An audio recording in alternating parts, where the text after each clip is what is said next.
Imagine a 9-year-old boy, starving and abandoned in a blizzard. Within his lifetime, this individual would command the largest contiguous land empire in human history. Mongolia in 1162 was a fractured landscape. Rival tribes competed for limited resources, with no central authority to mediate constant cycles of theft and revenge. For the boy Temujin, the chaos became personal when his father, a local chieftain, was poisoned by a rival tribe. His father's death triggered a total collapse of the family's security. Their own tribe cast them out, leaving Temujin, his mother, and his siblings to forage for roots and hunt small animals just to survive the winter. This period of isolation established a permanent baseline for Temujin. Without the protection of a powerful group, a person was simply a target. Survival required brutal pragmatism.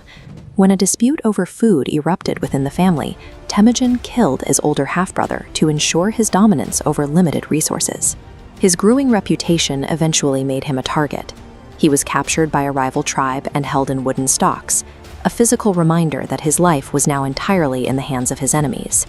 He managed a desperate escape, slipping into the cold wilderness at night while being hunted by his captors. Every mile he covered solidified his understanding of the steppe's rigid requirements. By the time he reached adulthood, Temujin had survived exile, fratricide, and slavery. He had learned that on the steppe, mercy was a luxury that led straight to an unmarked grave. Temujin began consolidating power by breaking the traditional tribal hierarchy. He bypassed the entitled nobility and instead promoted warriors based strictly on their performance and loyalty to him. This rise sparked a conflict with his closest ally and blood brother, Jamuka, who represented the old tribal order. The rivalry lasted years, defined by a series of attritional battles. In the end, Temujin emerged victorious, capturing Devluka and removing the final internal obstacle to his authority. In 1206, the unified tribes granted him a new title, Genghis Khan, the universal ruler. The internal rivalries that had fractured the Mongol people for centuries were replaced by a single, centralized command structure, focused entirely on external expansion. The Mongol military was built for speed. Every soldier was an expert horseman who kept multiple mounts, allowing the army to cover distances that exhausted traditional infantry. This historical illustration captures their primary tactical advantage.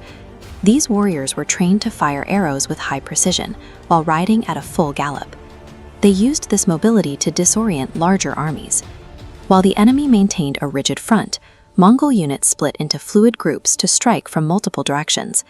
This resulted in total encirclement, collapsing the enemy's formation into a trapped kill zone. When they faced the massive defenses of northern China, they'd adapted instantly. They recruited foreign engineers to build siege engines, breaching fortresses that had stood for generations. The Mongol army operated as an evolving machine.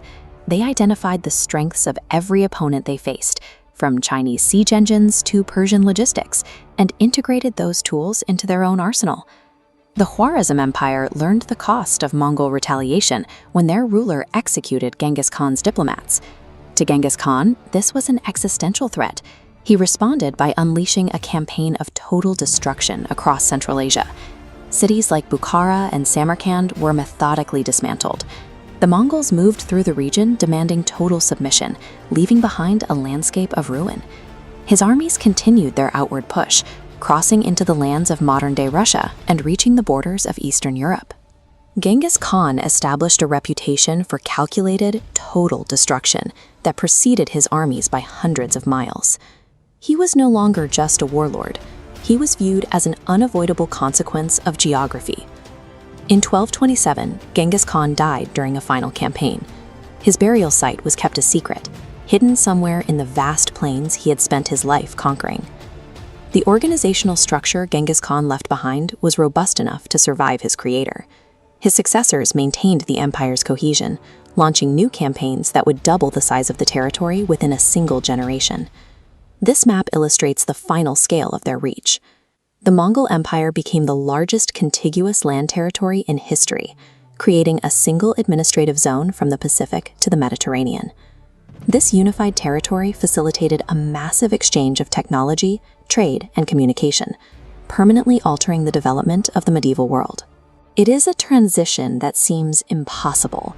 a global empire forged by a series of survival decisions made by a boy left to die on the plains.